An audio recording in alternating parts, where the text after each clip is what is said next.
Good morning, everyone. It's Robert from On My Turntable. Hope you're having a great morning this morning. It is Friday morning. As always, a coffee kind of morning. Hope everyone's doing well.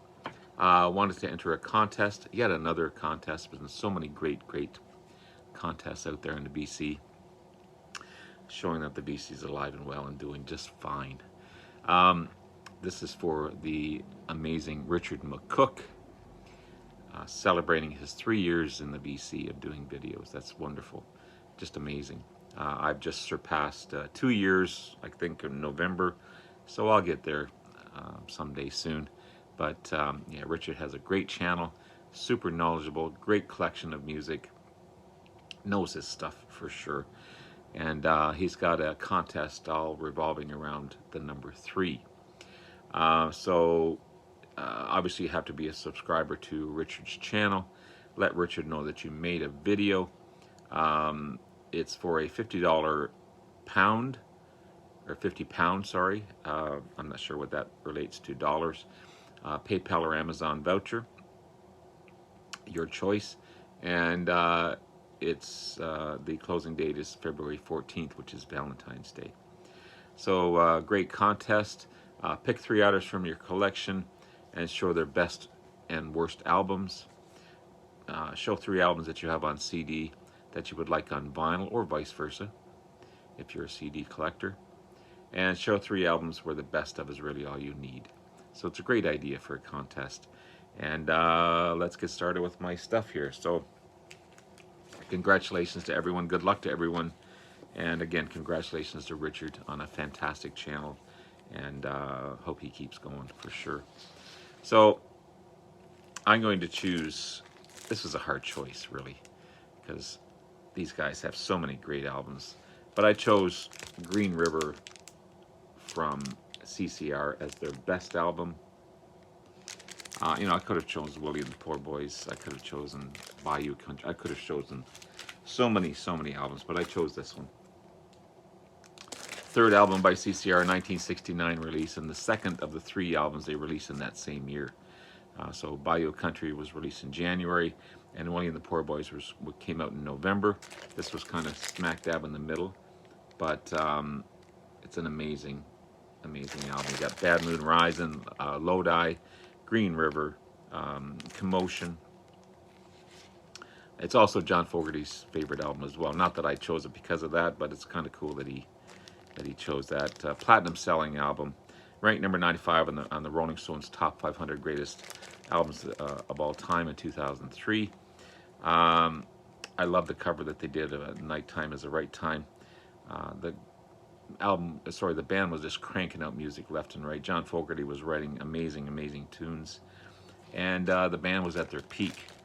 And it's a fantastic sounding album. It's on the Fantasy label. One of my favorites. They're all my favorites, but one of my favorites. Their worst, I don't want to call it worst. Their least favorite album of mine, but I still like the album. I still enjoy it. I think some of the tunes really crank out. It's Mardi Gras. This is the 50th anniversary of the album. I kept the hype sticker on here. 4 down to 3, as Tom Fogerty would leave and try to create a solo career. So this is the 7th album and the final album by CCR, released in 1972. So again, the band came down to a trio. Each shared lead vocals. So you got Doug Clifford and Stu Cook and John Fogerty all sharing vocals. They all shared writing credit as well. So it wasn't a John Fogerty written album or a sung album. All 3 contributed. Lots of tension when this album was being created. Maybe adding to the sound of the album. After a short tour of this album, they broke up. But there's some cool stuff on here. You got Sweet Hitchhiker, Someday Never Comes. I like it for what it is. I really do. I have a hard time ranking albums because I like each album individually. But out of their seventh album. This is the least favorite of mine, I call it. I wouldn't say they're worst. It's the least favorite. Um, and you know, Doug Clifford and Stu Cook are great musicians, but they're not necessarily lead singers. They don't have the vocal range or that grit of John Fogerty. But I'm still happy to have it in my collection. So one of their best, I'm going to call it, and one of my least favorite, but still happy to have it in my CCR collection. Next, you know, I couldn't go too far without talking about this next band, because it is one of my favorite bands ever. And I'll talk about that one before this next one. In Rock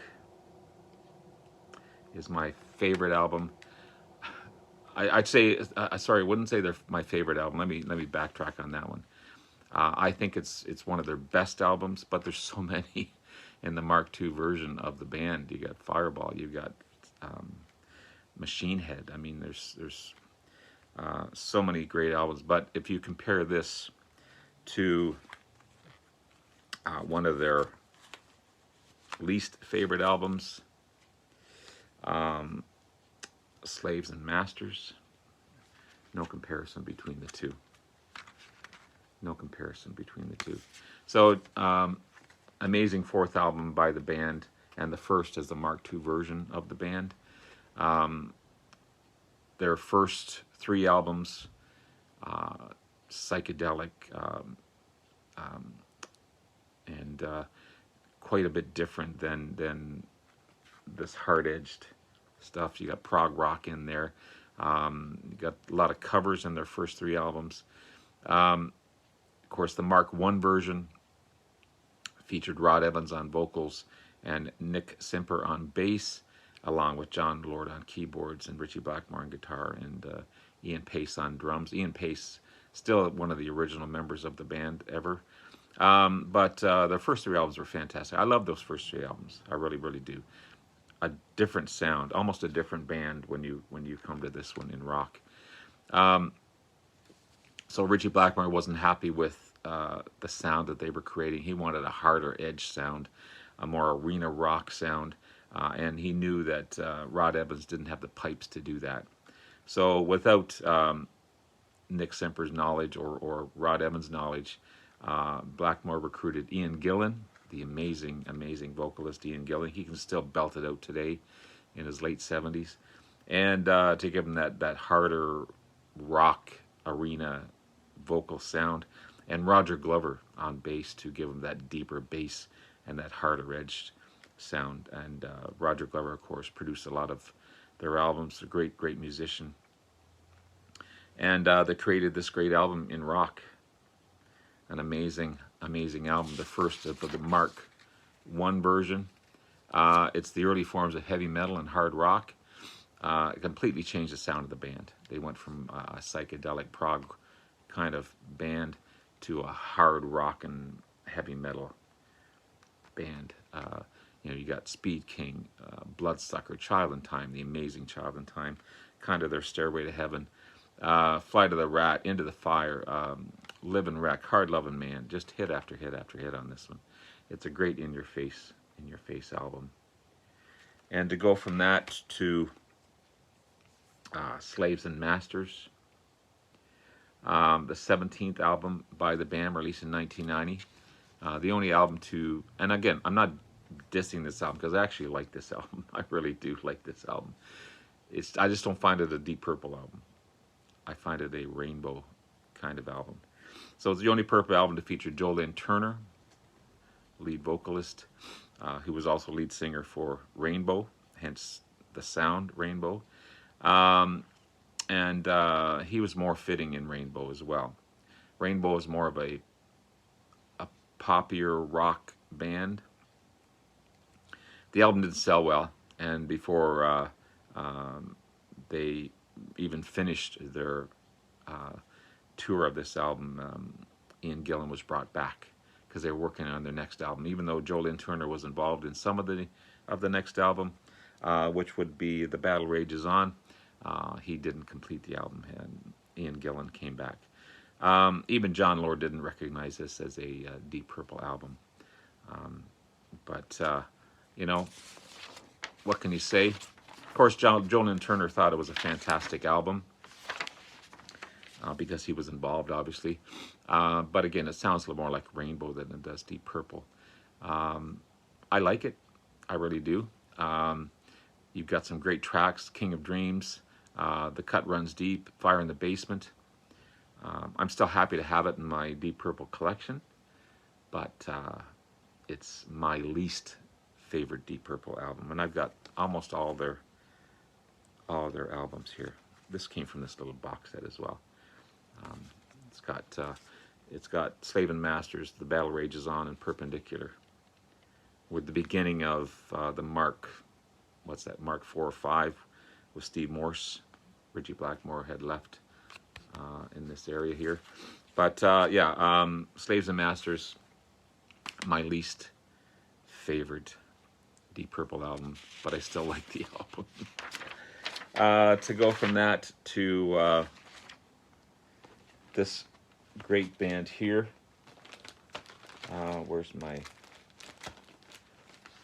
Where's the CD that I need to talk about this album? Here it is. Sorry.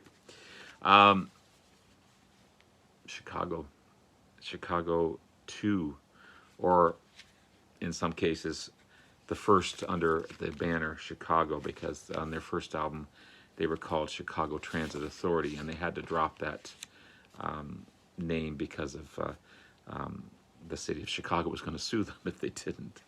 But a fantastic album in Chicago 2, 1970 release. And awesome double album. I mean, their first 3 albums were double albums. Robert Lamb came in with so many great tracks, and it wouldn't be until their 4th studio album that they began to just put out single albums. But big hits like Make Me Smile, Color My World, 25 or 64, which features one of the best guitar solos ever from the amazing late great Terry Kath. 3 Grammy Award nominations on the album, voted Best Album 1970 by Cashbox magazine. Everyone was contributing to the band. They were tight.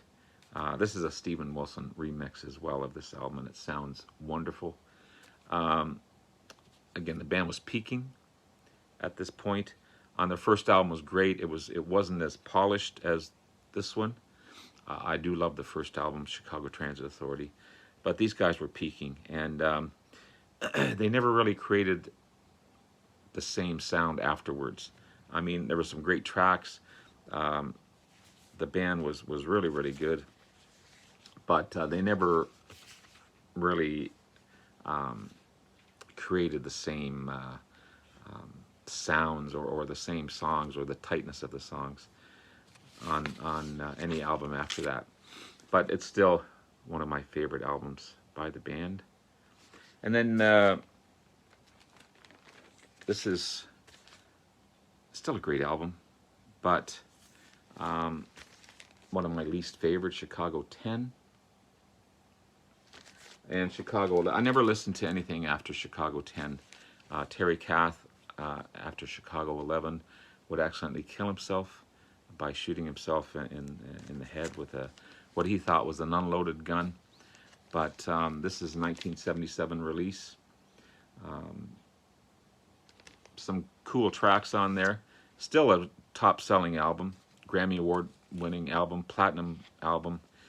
Terry Kath wasn't happy with the way the band was going, more ballad-driven band. Peter Cetera was being groomed to be the lead singer. Even though when they originally got together, they said no one was going to lead the band. It was going to be 7 members in the band.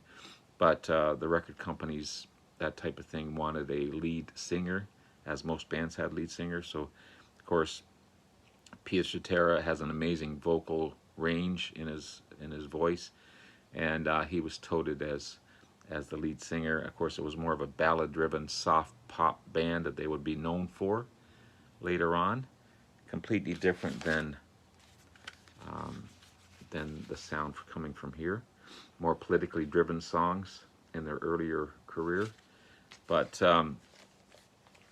not one of my favorites. I don't listen to this one much, and you know, it's you've got some tracks. If You Leave Me Now, of course, the big ballad off of this one. Robert Lamb's Another Rainy Day in New York City. Pardon me. Together Again, Mama Mama, Scrapbook, Gently I'll Wake, Skin Tight. It's got some funky tracks on here, but it's not my favorite. And I didn't even go for Chicago 11. I've got every album up to this one, but I didn't go after. And then, of course, after Chicago 11, I stopped listening because the band lost any focus that they had. It became a lost band, really, after the tragic death of Terry Kath. And they wouldn't be the same band ever, even though they're still going, they're still playing. I think there's only 2 or 3 original members left in the band, and it's a completely different band altogether. But my least favorite Chicago album. So there's my 3 best and least favorite, I call them. Next is an album I wish I had on vinyl. So I just picked this one up a couple of weeks ago. This is this is Taste's second album. So good, with the great Rory Gallagher on lead vocals and guitar. I wish I could find their first album on vinyl. I have a beaten up old copy of this one. It was given in a box of records, and I almost fell over when I saw it. But then I looked at it. The record itself is warped and everything else. But I was kind of downhearted. But I was able to find a CD version of the album. But I want to find another vinyl version of this one. It's a great album. Fantastic stuff. I would love to find a vinyl version of Surrealistic Pillows by Jefferson Airplane. I would keep this one because I do like the bonus tracks on here, but I'd love to find that one because I already have Long John Silver by them. Great album. Takes Off. And where's my other one? I had another one here, I thought. Maybe I don't. Thought I had a third. Thought I had a third one. Maybe I don't. Maybe I just have those 2. I'm pretty sure I did. I thought I had a third Jefferson Airplane album here. Maybe I don't. Okay, never mind. But yeah, I'd love to have that one on vinyl, as well as Desolation Boulevard by Sweet. It's a fantastic album. I love this one. Ballroom Blitz, of course, the big track off of this one. But I love Sweet. Great band. I've got Give Us a Wink on vinyl, and Sweet 6 on vinyl. But I'd love to have Desolation Boulevard on that one as well. And finally, 3 artists where the best of or greatest hits would be All I Need. I hope I don't get dissed for this one, but I've got a bunch of Cheap Trick albums here that I hardly ever listen to. I've got the original one. I've got, what's this one here? This was in color. My favorite, Dream Police, but still not the whole album. One on One, which isn't their greatest. And of course, their wonderful Live at Budokan. So I would like to take Live and put it in the greatest hits. And then from Oh Candy, from their first album, Southern Girls, I Want You to Want Me. And then from Dream Police, I put Voices, Way of the World, I'll Be With You Tonight. And from One on One, I put She's Tight and If You Want My Love. But other than that, I don't really listen to Cheap Trick all that much. But even though I do have quite a bit of their discography here, but that's what I would do with Cheap Trick. Not that they're a bad band, not that they're a bad band in any way. I would just make them into greatest hits, as well as Boston. There's a vinyl version of their first album. I take their whole first album and put it in a greatest hits, and then I would take bits and pieces from their second and third album and put it in there as well. After that, of course, Brad Delp wasn't in the band, and my notes are all screwed up here. Yeah, again, the whole first album. But from this, I would put Don't Look Back, the title track from there. A Man I'll Never Be, Feeling Satisfied. And from Third Stage, I'd put Amanda, Cool the Engines, and Holly Ann. After that, that's about it for Boston. I love their first album, I really, really do. But, so I would add that whole first album in there. But after that, just Don't Look Back and the title track. And finally, sorry, my notes are all messed up here. From the Babies, I mean, you know, you've got John Waite and Jonathan Cain, great artists in here. But I don't listen to these guys much. I would only have their second and third album, but that would be enough. So I'd put those on a greatest hits album, and that would be it for me for the Babies. Even what they had 5 studio albums, I think it was, plus a bunch of live ones. But yeah, that's what I would do with the Babies. Again, I'm not putting any of these bands down. It's just I would just put these as a greatest hits. But still happy to have them in my collection. So there you have it, guys. There's my entry for Richard McCook. And good luck to everyone. Richard, you've got a wonderful, wonderful channel. I'll put the link below to his channel down below. So go to Richard's channel, like, subscribe, leave wonderful, wonderful comments if you haven't already. And good luck to everyone. We'll talk to you again soon. Bye now.